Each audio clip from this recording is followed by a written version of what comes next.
Good afternoon, ladies and gentlemen. If we could please take our seats so this next session can begin. I know it's been an insightful day, lots of experts, lots of information shared. I'd like us to take our seats so we can start this next panel.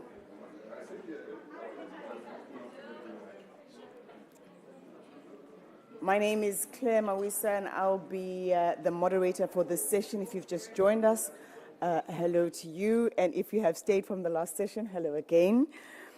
Our discussion topic for our panel that will be happening shortly after our speakers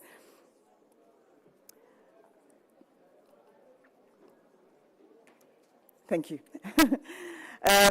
be municipal infrastructure that drives inclusive economic growth. But I would like to welcome you to the Mayoral Leadership Exchange first. We have two speakers that I'd like to introduce that will be speaking to the topic Metropolitan Infrastructure Leadership, Building Competitive, Inclusive and Connected African Cities.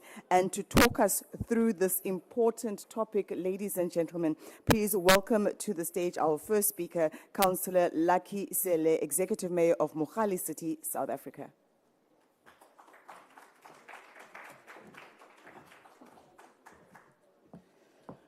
Thank you so much, Program Director and the moderator of our session.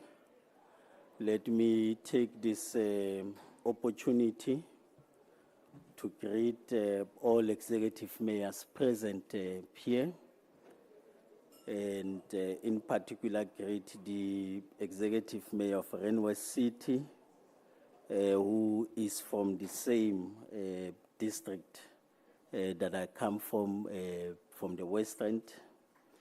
Greet all councillors that are present here today, and fellow panelists who are going to participate on this particular discussion, especially on municipal infrastructure that drives inclusive economic growth.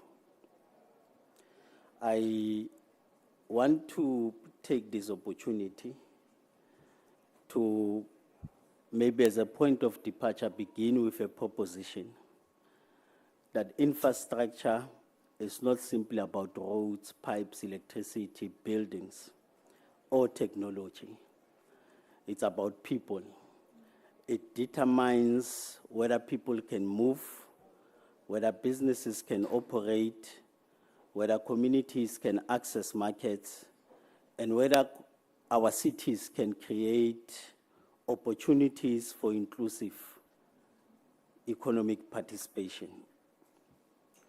And therefore, our engagement today,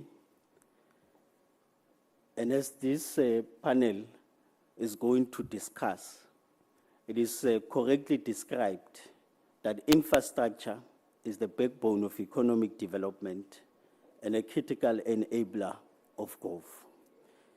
Our emphasis is that we must move from thinking about infrastructure as an expenditure item to seeing it as an economic instrument. The question we should therefore ask is not simply how much infrastructure are we building. It is what economic opportunities does this infrastructure unlock and who benefits from it. While also we recognize the competitiveness that begins with infrastructure, we recognize that as cities, we must invest in upgrading our roads networks, we must expand water and sanitation system, and we must modernize our electricity distribution. Without that, we would not be able to build competitive cities. And in fact, for developers, when they look for an opportunity to go and develop, that's the first thing that they look for, whether you have bulk infrastructure in place. But competitiveness must never come at the expense of inclusivity. Our infrastructure programs must be designed to bridge divides and not deepen them. We must have housing programs that align with the needs of our communities, especially those who are in informal settlements and underdeveloped places. So every infrastructure has an economic consequence. Reliable electricity can support industrial production. Water and sanitation support healthy communities and produce businesses. And waste management also support a circular and green economy.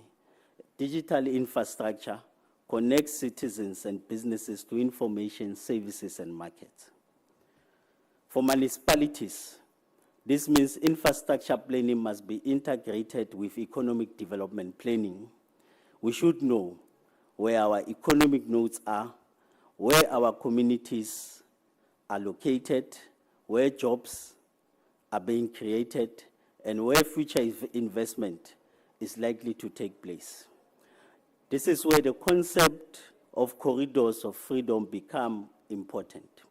We cannot speak about the inclusive growth in South Africa without confronting the special legacy of apartheid. For decades, communities were separated from economic opportunity, with poor and working class residents often living far from jobs, services, and investment. And that special development continues today. So in our engagement on modern infrastructure strategy, we must therefore do more than move people from one point to another. It must reconnect people to opportunity. A corridor should become a platform for housing, transport, business activity, social services, and economic participation. In practical terms, we should be asking, can a young person living in a township reach a job center affordably? Can a small business access customers and logistics? Can infrastructure attract investment into areas that were historically excluded? If the answer is yes, then infrastructure is doing more than providing a service. It is transforming the economic geography of the city. Economic inclusive development means bringing communities that have been historically been excluded into the economic fabric of the city and the country. And this requires deliberate interventions around the informal economy, township economic development, inner city revitalization, rural economies, and public employment programs. But inclusion must move beyond programs. Municipal infrastructure should actively create markets. A road should improve access to a business district. A serviced industrial site should enable production. A properly planned township precinct should create space for traders, SMMEs, and local manufacturers. Digital infrastructure should reduce barriers to market access. The test is therefore simple. Does infrastructure allow more people to participate meaningfully in the economy? And local municipalities must respond to that, because infrastructure is not in provinces. Infrastructure is not in any nation. Infrastructure resides in our local municipalities.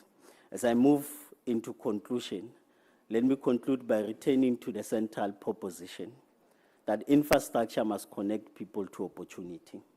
Our challenge as local government is to build cities and communities where infrastructure is not an end to itself, but a platform for dignity, investment, jobs, and inclusive growth. We must build infrastructure that moves people, but also moves economies. Infrastructure that carries water, electricity, and data, but also carries opportunity into communities that have been historically excluded. The question is no longer whether municipalities should invest in infrastructure.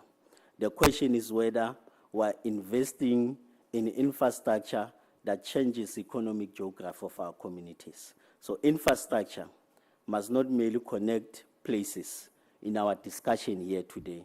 It must connect people to opportunities. Thank you very much.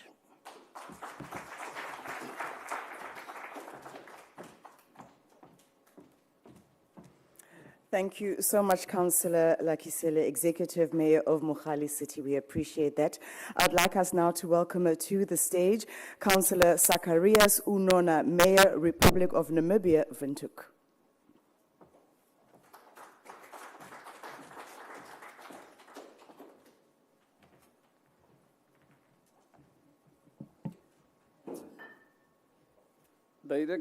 Program Director, Ministers present, fellow mayors, distinguished panelists, and delegates, good afternoon.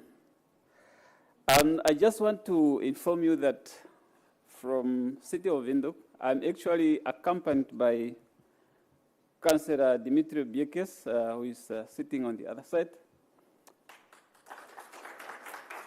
and also by the personal technocrat or the expert in the infrastructure, Mr. Jacobs, on the other side,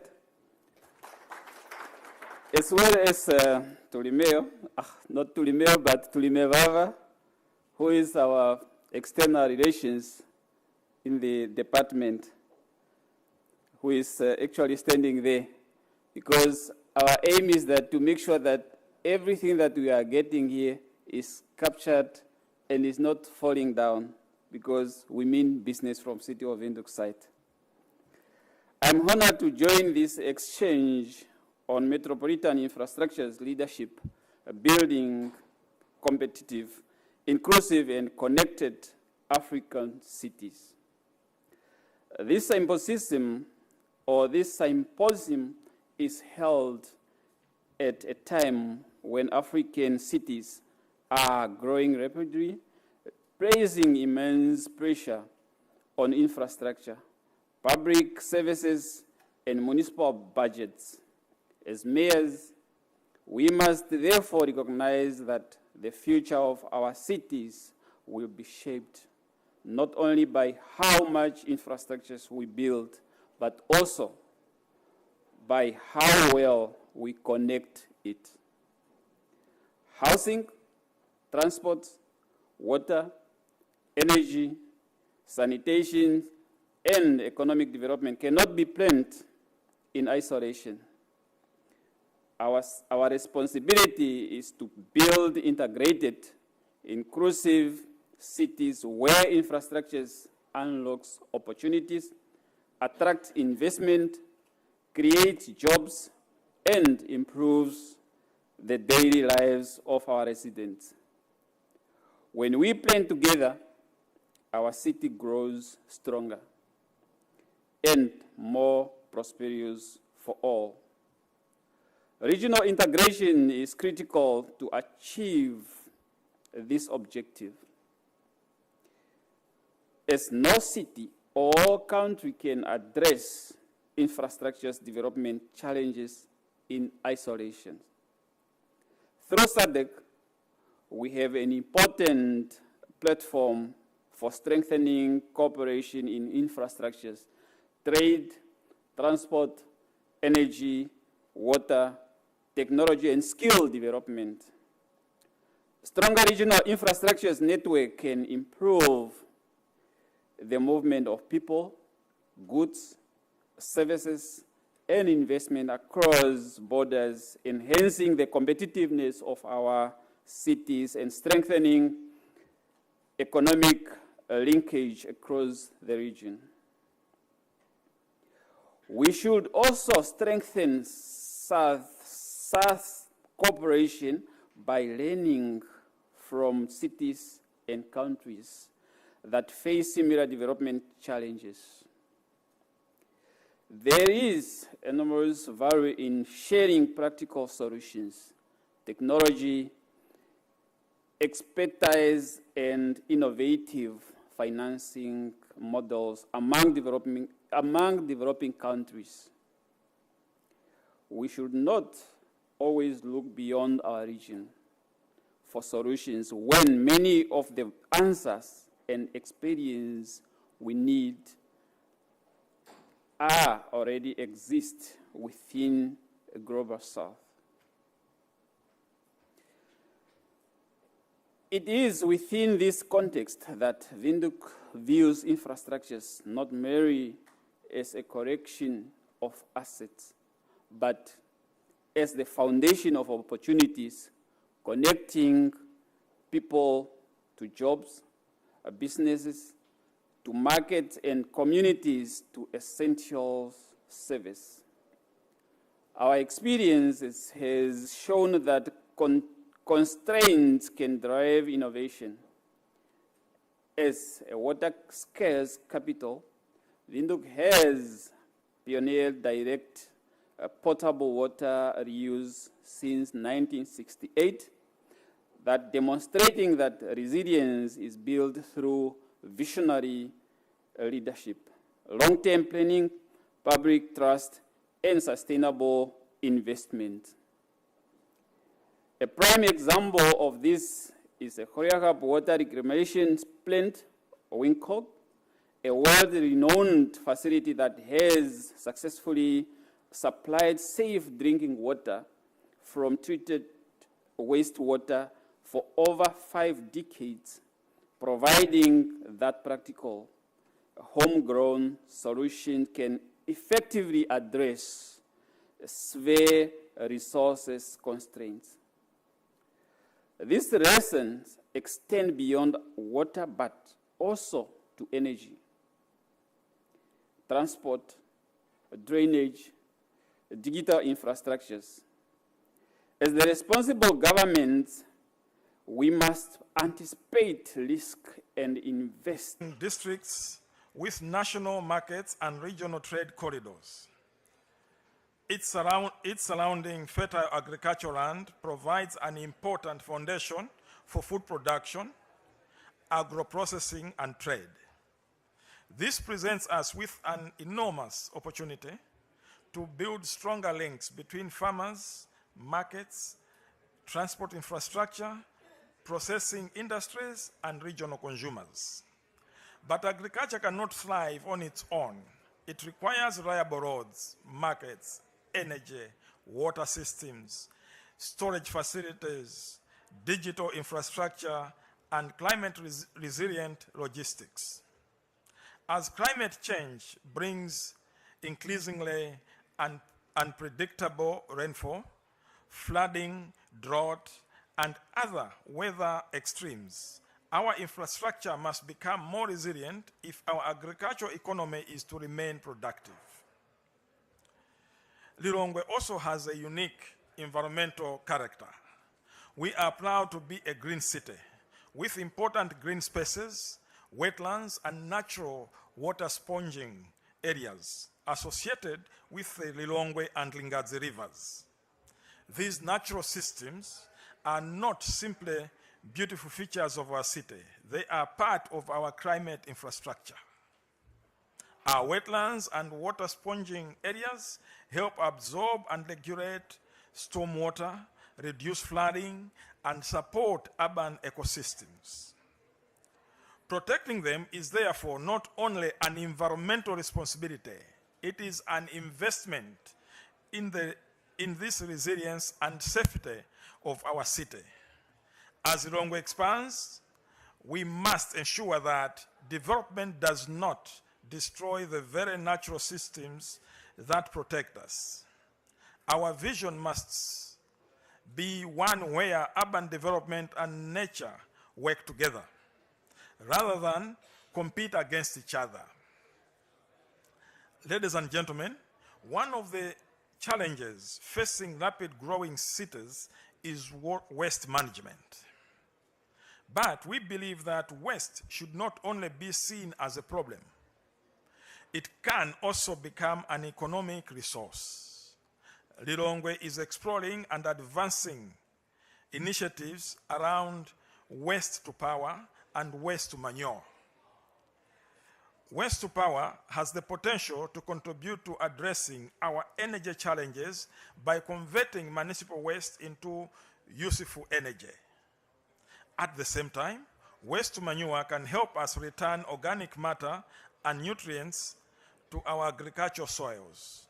This can contribute to addressing declining soil fertility, improve agricultural productivity, and reduce our dependence on chemical fertilizers while promoting greater use of locally produced organic manure.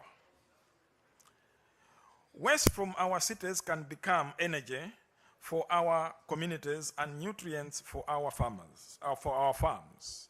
It is not only climate action, it is also economic development. Ladies and gentlemen, tourism is another area where Lilongwe has significant potential. The city is home to a remarkable asset, the Lilongwe Wildlife Center, a wildlife sanctuary located at the heart of the city. To have a wildlife sanctuary in the center of a capital city is a unique opportunity. It allows visitors and residents to experience Malawi's natural heritage without traveling far from the urban center. combined with our green spaces, rivers, wetlands, botanic landscapes, and natural attractions, Lilongwe has the ingredients to develop a distinctive model of urban ecotourism. We want to move from being a city where visitors simply pass through on their way to other destinations to become a destination in our own right, a green, climate smart, and attractive African capital. And beyond Lilongwe, we invite the world to discover Malawi, the warm heart of Africa. Malawi is an emerging tourism destination with extraordinary natural and cultural assets. At the center of our tourism offering is Lake Malawi, Africa's third largest lake and one of the world's great freshwater biodiversity treasures, renowned for its extraordinary diversity of fish species. The lake provides opportunities for beach tourism, water sport, fishing, cultural tourism, and nature-based tourism. And then there is Lake of Stars, Malawi's international recognized annual music and cultural festival, which brings people together on the shores of Lake Malawi and demonstrates how music, culture, tourism, and natural environment can come together to create economic opportunity. Malawi's flora and fauna are among the country's greatest treasures. Our wildlife landscapes, lakes, mountains, forests, and diverse ecosystem provides an exceptional platform for sustainable tourism. So, to everyone here today, I would say, if you want to experience the beauty, warmth, and diversity of Africa, Malawi deserves a place in your travel lists. Come and discover the warm heart of Africa. But tourism and agriculture cannot reach their full potential without resilient infrastructure. For Lilongwe, this means investing in infrastructure that can withstand flooding, water stress, and other climate-related pressures. We are particularly interested in learning from regional partners so that we can improve our situation where we're falling short, such as climate smart drainage and flood management, protection and restoration of river basins and waterlands, resilient roads and transport corridors, modern markets and agricultural logistics, cold chain infrastructure to reduce post-harvest losses, renewable energy and waste-to-energy solutions, sustainable water management, and green urban planning. Lilongwe's position at the center of Malawi also gives us an opportunity to strengthen regional trade and connect producers to markets beyond our borders. A farmer should not lose the value of their produce because a road is flooded, a market lacks storage, or electricity is unavailable for processing and refrigeration. Climate resilience is therefore economic resilience. Distinguished guests and delegates, we do not see exchanges such as this as simply talking shops. We see them as opportunities to identify solutions and can be adapted, financed, and implemented. For Lilongwe, the objective is clear: a city that grows without losing its green character, a city that protects its rivers and wetlands, a city that turns waste into energy and agricultural value, a city that connects farmers to markets, a city that welcomes tourists, a city whose infrastructure is prepared for the climate challenges of tomorrow. Our ambition is not only to build resilient Lilongwe, it is to contribute to a more resilient Southern Africa, where cities learn from one another, share innovation, and build stronger economic connections across borders. Let us therefore strengthen partnerships between our cities, our institutions, our businesses, our farmers, our tourism operators, and our communities. Let us turn our natural resources into sustainable opportunities. Let us invest in infrastructure that protects our people and unlocks economic growth.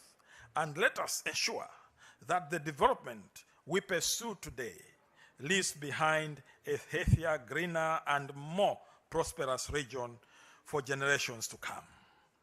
From Lilongwe, the green heart of Malawi, we invite you to partner with us in building a resilient city, a resilient country, and a resilient region. Come to Malawi and experience the warm heart of Africa. Thank you very much. CEO, if one was outside, one would be convinced that there is a radio advert playing or a television advert playing. Thank you so much for that. We are, I doubt, unless one has some serious hearing challenges, one would not consider going to Malawi after such a highly passionate delivery and a call for us to visit Malawi. As you said, it is a green, climate smart, and attractive city. Ladies and gents, I wish to also acknowledge in our midst that we have the pleasure of being joined by the Deputy Minister of Public Works and Infrastructure, Deputy Minister SIDSSA26, Zikalala, who is in our midst. And welcome, Deputy Minister. Thank you. Owing to our time limitations, as time is not on our side, I'm now going to call upon our esteemed panelists to join us at the front. So we move from what Malawi has to offer us and get into the actual panel discussion itself. So ladies and gentlemen, with your permission, I wish to call upon to come and join us Councillor Tumelo Tebe, who is the Executive Mayor of Maluti Apofung local municipality that is in South Africa. Let's give Councillor Tumelo Tebe a round of applause as makes his way to... Okay. It doesn't seem like he is here. We move on to the Director and co-founder of City Insights Development Consultancy and Commissioner on South Africa's National Planning Commission, Ms. Sue Bannister. Big round of, I know Sue is here because I spoke to Sue earlier. Oh, there she is. Joining us as well is the Chief Marketing and Tourism Officer at Wesgrow, the Tourism Trade and Investment Promotion Agency for Cape Town and the Western Cape, Mr. Russell Bruton. Big round of applause for Russell. We're also joined by the Chief Executive Officer of Agricultural Business Chamber of South Africa, Mr. Theo Boshoff. Sue, Russell, and Theo, welcome. There seems to be noise permeating from, I don't know where. Selector, are you able to just require that they keep the levels a bit down so we can have a meaningful discussion? Thank you.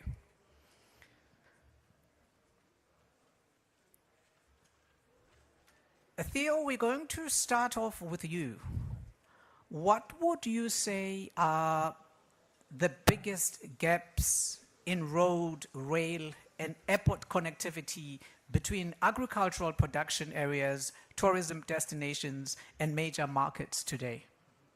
Yes, thank you very much, and thank you for the opportunity. Could we please give Theo some volume? Thank you.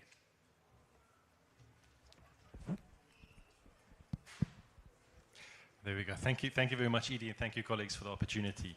So maybe just to start off, agriculture it occupies about 80% of our land mass in South Africa, which means obviously it's very infrastructure intensive. And much of it is also seasonal, which I think is a bit of a challenge. We export about 52% of what we produce in South Africa, so we do produce a large surplus that we export. And I think the important aspect, and you mentioned it in your opening remarks, is that it needs to travel from the production areas to where consumption takes place. So that would be from the rural areas to the urban areas, where rail and road is, of course, incredibly important, but also through export. I mean, our two biggest trading partners is the SADCSSA region, followed by the EU, which means our land border posts, as well as our deep sea ports, such as the one here in Port of Cape Town, are incredibly important. So when we look at infrastructure, and we've had some very good collaboration with Infrastructure SA on a number of these projects, you know, the challenge really is designing something for seasonal use, which is typically about 4 months to 6 months a year. I think that is one of the biggest challenges and one of the biggest gaps. And I think it's very encouraging to see that there's a lot of structural reforms taking place, specifically in terms of ports and rail, to bring private sector on board to also help some of the investment. Likewise with water infrastructure, which of course is incredibly important for agriculture, there's a lot of scope for private sector or development financial institution investment in that.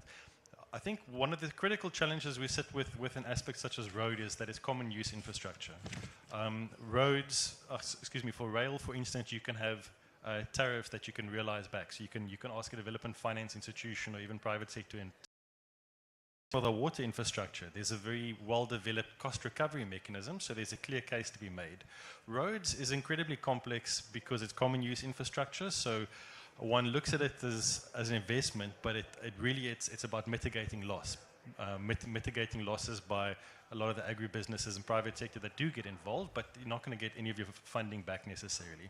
It also gets incredibly complicated because it sits in 3 different levels of government. You've got municipal roads, you've got provincial roads, you've got national roads, of course. And I think that certainly is a bit of a challenge. So if you were to ask what is the biggest gap we see, most likely it's cost. And that we look at our destitute people. That is enabling policies. You need to look at your education. You need to look at how do you form true communities again, so that we build up the trust between the public and the residents and the public sector. How do you build that communities? Is there sports facilities? So that's where we focus. We are the partner to the city from a civic perspective. Sounds inspiring. It sounds like people have taken back their agency, which is really, really great. Councillor Sela, how do you ensure that infrastructure investment, all the things that you were talking about improving infrastructure in Mogale City, how does it reach the communities that need it most while also supporting economic growth? Well, if you look at the research that was done by Infrastructure South Africa in terms of improving the quality of life and ensuring that while you deliver these services, there's also economic growth amongst the communities that we live in. So it's quite imperative historically since '94 to look at what we have done as we celebrate 30 years of democracy, and look at the milestones that have been achieved, and also look at what are the shortcomings and how the shortcomings can be addressed, which we dealt with in the first question on the issue of maintaining the infrastructure that we have, but also moving into innovative ways to respond to the challenges that we have. It's quite important, as I've indicated in the opening, that just as much as we want to invest in infrastructure, we must avoid infrastructure that wants to build high walls and protect where there's privilege and those who are underprivileged to be left in the state that they are in. That infrastructure development must be inclusive. And once it is inclusive, that's when it will respond to the issue of economic growth. If we take into consideration in terms of development, how do you build a high-end suburb, but also include social housing to also accommodate people in our society who sell their labor for survival, but must also be part of that development and enjoy the fruits of that infrastructure. So it's quite imperative. So in our city, that's what we strive to ensure, that infrastructure development accommodates everybody, and everybody enjoys in one city the same quality of life, the same response to their health needs, the same response to their educational needs, and all socially related issues. They are addressed for everybody to enjoy them. You know, there are things that are created by God. And this other time I was in Cape Town for a holiday. And I like the scene at Camps Bay where people came with taxis to enjoy Camps Bay. And Camps Bay in our context is a place where the scenery that we think is for people who have money, it's expensive and so on. But the accommodation of people to come just as far to also enjoy that. Say that there are also finer things in life, but they were created by God and are supposed to be enjoyed by everybody.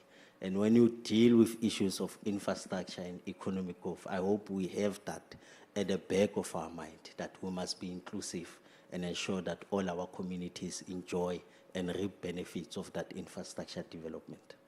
I'll meet you at Camps Bay later.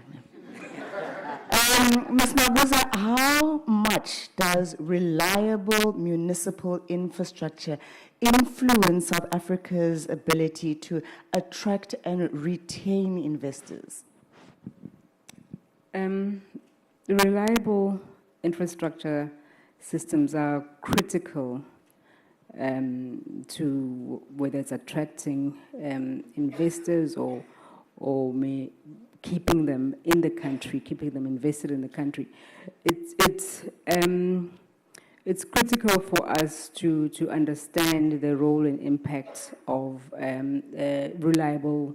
We take the example of maybe transport infrastructure and systems. That for us, I mean, we are responsible for marketing the country, but a simple functioning transport system is a much better advert than what we can put up on your CNN. If you look at examples of cities, say New York has got an e-bike infrastructure system or network that has evolved and has become part of the city's reputation and awareness.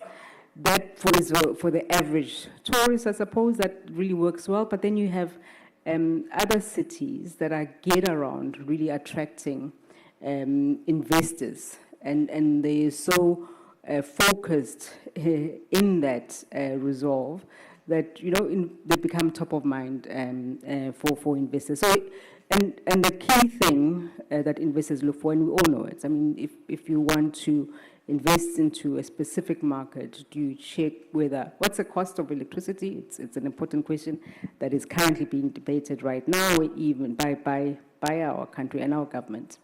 Is there reliable energy? Is there reliable water infrastructure? And that reliability question has got an impact on their bottom line, naturally.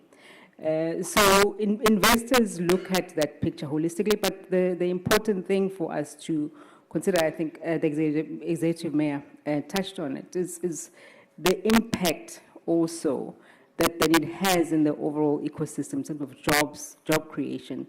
It encourages the same investor that is looking for energy has got a potential supplier that is South African, or there's an SME that's also relying on the same system. And for that company, the small institute to survive, it has to depend on that reliable infrastructure. So,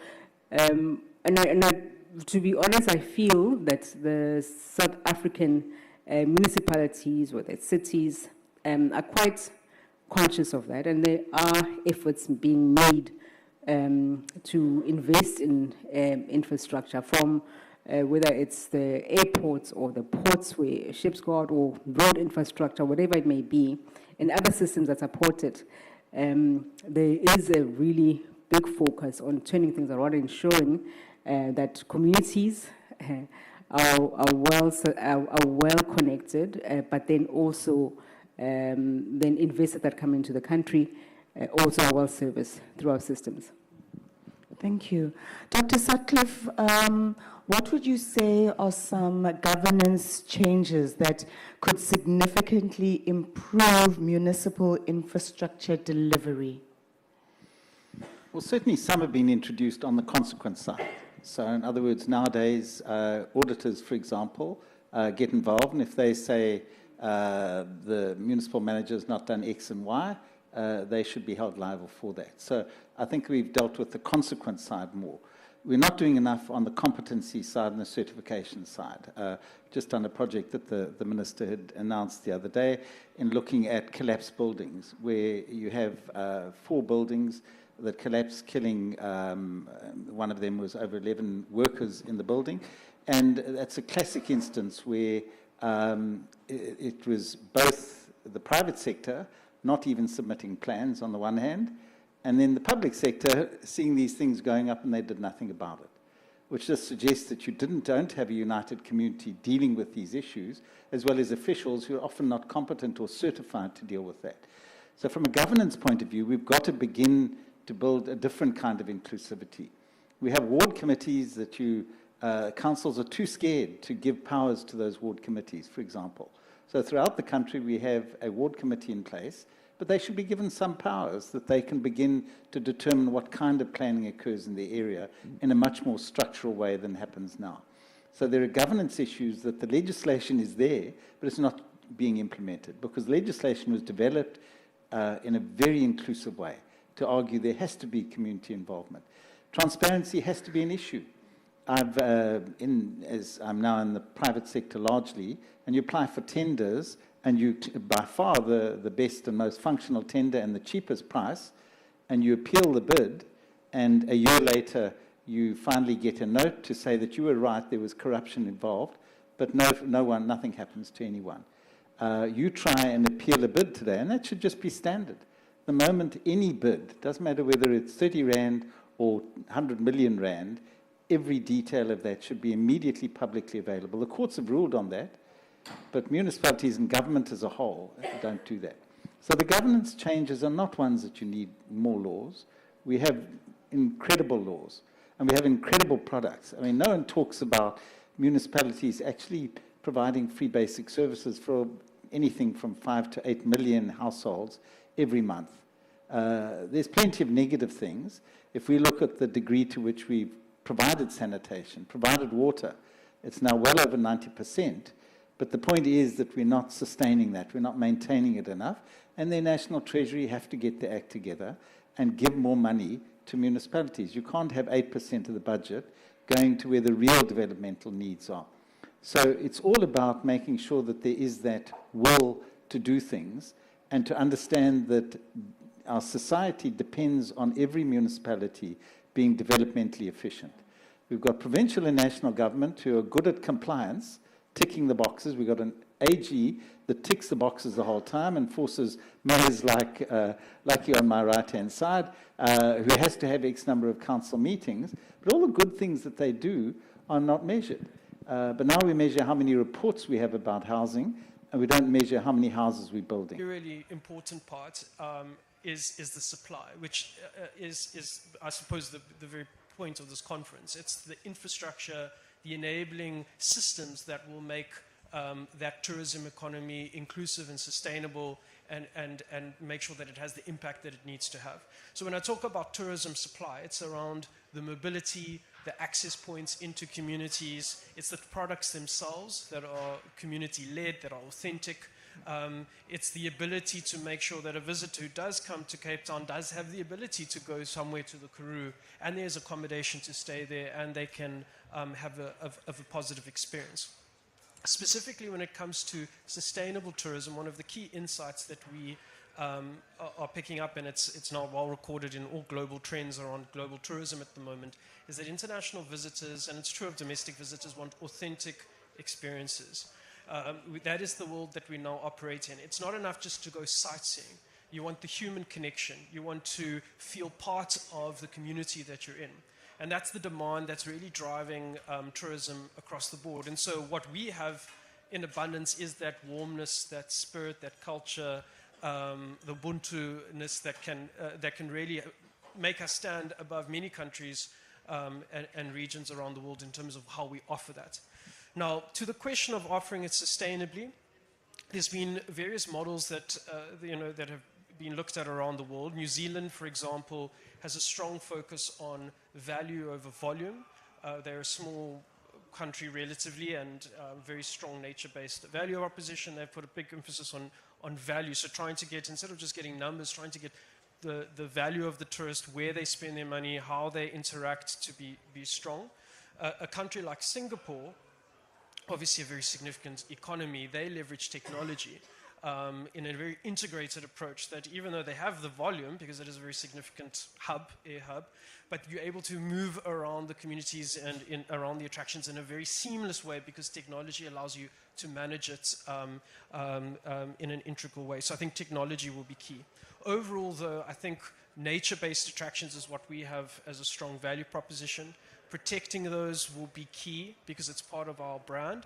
Making sure that we integrate communities as part of the tourism value proposition, not just as a slogan, but as an actual meaningful way to ensure economic impact, will, in the same way as it helps with conservation, ensure that those communities protect tourism and help grow it in a sustainable way. But in the end, it's going to require a coordinated effort, and it's very similar to the previous speaker. All those destinations that have succeeded in growing tourism in an inclusive and sustainable way have done it through a very integrated, coordinated approach between all three levels of government and the private sector, so that you're not just creating demand, you're designing demand, and that you are matching it with a supply that you know you'll need in order to make sure it's inclusive and sustainable.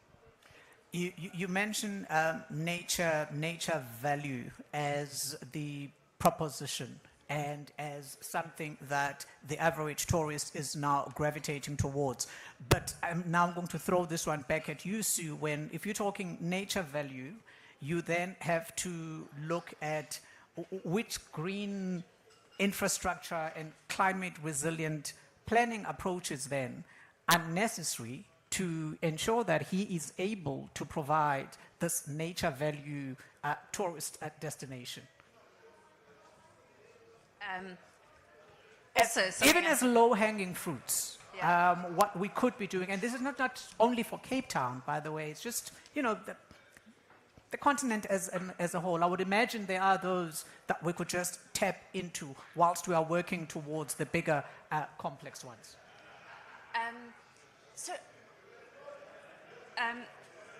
I think, sorry, you've made me go blank there. I apologize. Should I rephrase my question? Yes, can you? Okay, so he makes a proposition that the demand now is for nature value. It has become the main, or rather one of the main attractions or deciding factors as to where tourists go. So my take is green infrastructure, therefore, becomes very important for any country or any tourist destination if it is that it is to capture that tourist that is looking at nature value. So the question to you was, what would you then say are some of the low-hanging fruits that we could look at in order to ensure that our planning is climate resilient? Because for as long as we are vulnerable on that front, he will not be able, and anyone else who's within the tourism sector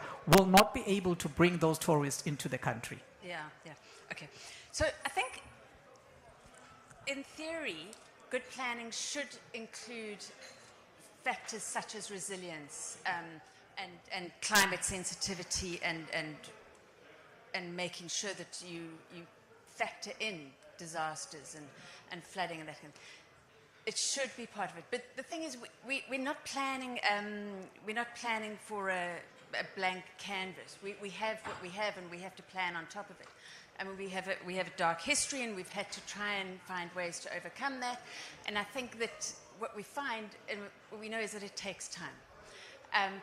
But I think the one thing that has really struck me is that just listening to my two other co-presenters talk, I think there's a very good overlap between tourism and agriculture. I was about to go there. I just didn't want to be presumptuous, but that's the sense that I'm getting. Yeah.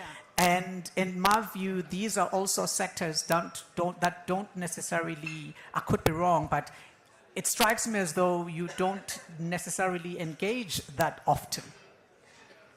Right? Okay, so continue. Yeah. So I'm happy that you have, highlighted that, because it's what I was thinking as well. And because we were in the Western Cape, I was thinking kind of the wine industry and those kinds of things. I think there's other agriculture that's not as tourist friendly necessarily, but certainly without the agriculture, tourists wouldn't have much to eat. And I think one of the things that South Africa has is that we have those very unique. We've got fantastic Karoo lamb. We've got very unique products. We've got rooibos and things like that really we should strengthen, because that adds to our unique offering. So I've answered your question in a very roundabout way, or I've not answered in a roundabout way. You have. But I think it's about that again, integrated, and then seeing the cross linkages between things and trying to maximize those. I think Theo wants to. Yes, I just wanted to add in specifically on the integration between agriculture and tourism. I mean, and it's true in the Western Cape, but it's true, I think, almost every province in the country. So I mean, but I can talk about it in the Western Cape. So we manage 3 place brands as Westgrow. Obviously, Westgrow is an agency name; it means nothing to a tourist if you were to promote it as a brand. But so we have 3 place brands, and one of them is our export brand called Made in the Cape, which is effectively a place of origin brand. And underpinning that is this understanding that when we go into market with this brand, which emblem is the Protea, that we link the product to the place. And because the place so often is just so incredibly beautiful and located in a valley or a vineyard, and there's a human story behind it, that we leverage the product in order to promote tourism in market as well. And that's just a practical example of how we merge, especially our export to our tourism mandate. Theo, there was a number that was cited earlier on by our colleague from AXA, and he made mention that I think in the world, users were sitting, or passengers were sitting at, if I'm not mistaken, was it 8 billion? 9.8. And in South Africa, we only sitting at 2.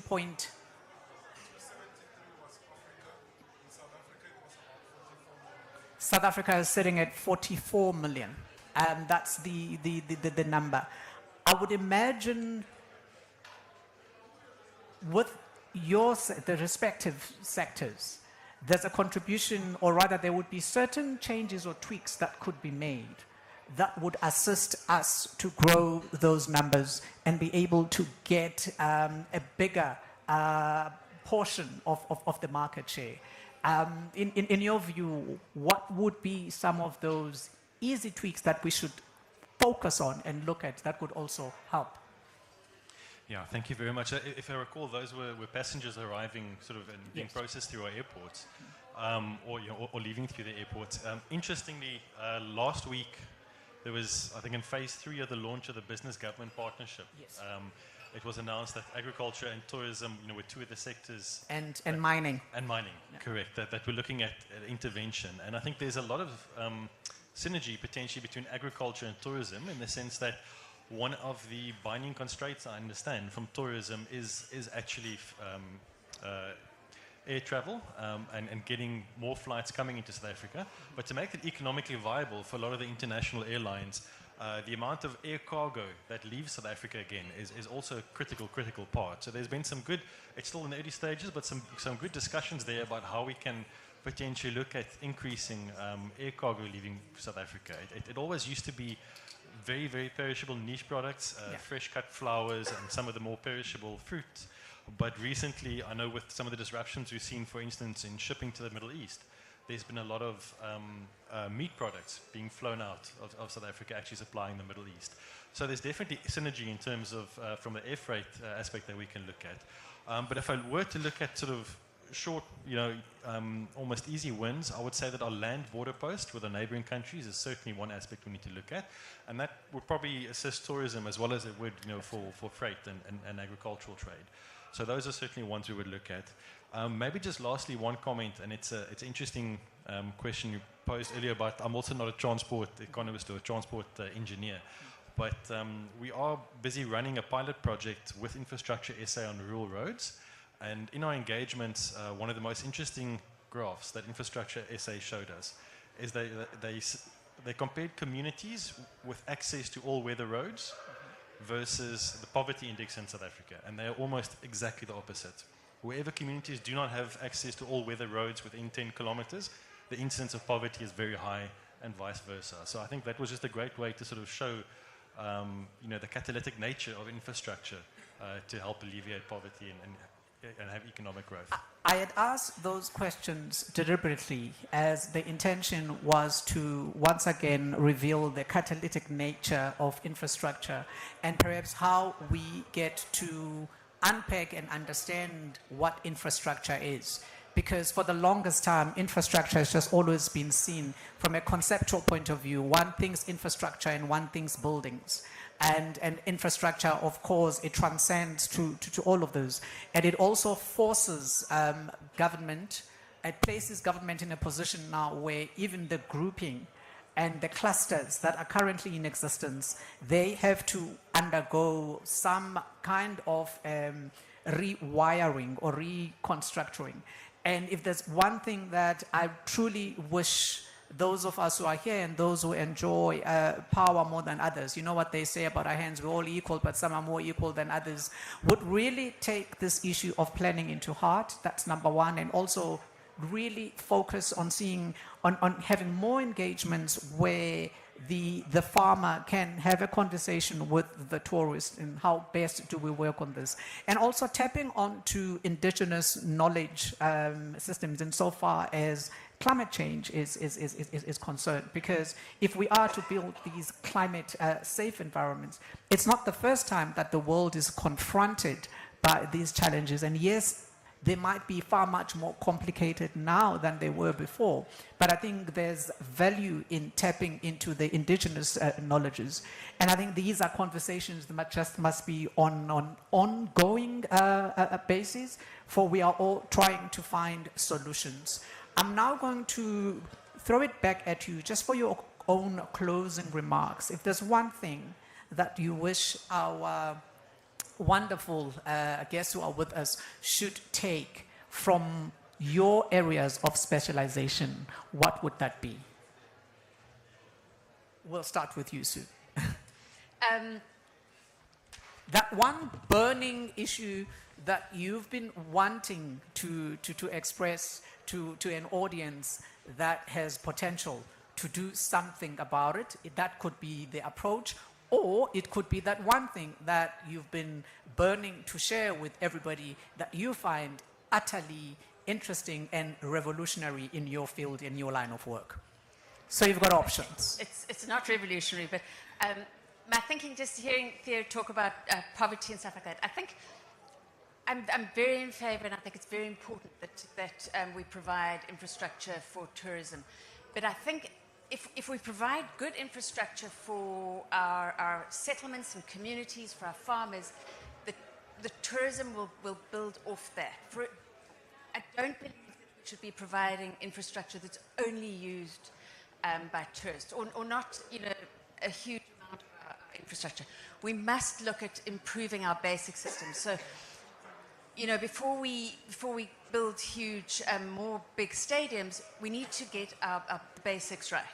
We've got to get our water running smoothly, our electricity running smoothly, our sanitation, our rates collections. All of those things are such an important foundation. And often we kind of skip those and go on to the much kind of sexier other things. But unless we have those basics, like the basic roads working properly, then I think the rest of it, we're not going to have the foundations to grow the economy through tourism. Thank you, sir. I couldn't agree more. I think a good citizen experience means a good visitor experience, because a tourist is just a person in your municipality accessing your water, using your electricity. If the water is running and the electricity is on, there's going to be a positive experience. I think that is how we need to view it, that local government has a crucial enabling role in the country in terms of making sure that we grow tourism. But perhaps more generally, that tourism growth doesn't just happen. And I think tourism is sometimes that sector that we celebrate its growth, but it doesn't just happen automatically. It has to be designed and coordinated very carefully through access, through connectivity, through making sure we have the mobility infrastructure to disperse visitors when they're here seamlessly so they can access more and more parts of the country, and that we support the small businesses that will offer the products so that there's more and more experiences and more inclusion. Thank you. Just final thought from my side is just to say that, I mean, investing in infrastructure is really investing in our economy. And the only way we're going to be able to grow the economy, create jobs, is if we have integrated planning and actually have the right infrastructure in place for where it's needed. From the agricultural side, for instance, we're a dry country. Our expansion in agriculture is really dependent on where there's underutilized water resources and high-value land. And that is typically in the areas such as rural KZN, rural Eastern Cape. Those are the only areas we have left with underutilized water resources. The reason they're not developing is a lack of infrastructure. So if we can integrate those planning, I think we can make a big difference. Ladies and gentlemen, that's how we conclude. Can we please just give a big round of appreciation to our panelists, Sue Bannister, who's the director and co-founder of City Insight Development Consultancy and Commissioner on South Africa's National Planning Commission. Big round of applause to Mr. Russell Bruton, Chief Marketing and Tourism Officer at Westgrow. He did a great job in unpacking those insights on the tourism front. And last but not least, Theo Boshoff, Chief Executive Officer of the Agricultural Business Chamber of South Africa. From my end, what I would truly and really appreciate, and when we convene again next year, is to at least learn that out of this, there is a new, I'm not going to call it a work stream. I don't wish for it to be that. It doesn't have to be that, but there needs to be far much more constructive and healthier conversations with other partners, and aviation not being left behind, because all of these are actually intertwined. Ladies and gentlemen, we've come to the end of this session, and those of you who have been with us since the beginning, I wish to express my sincerest appreciation for your patience and grace.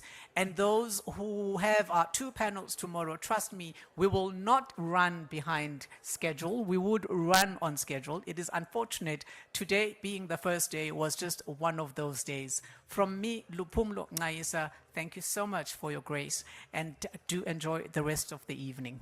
Thank you.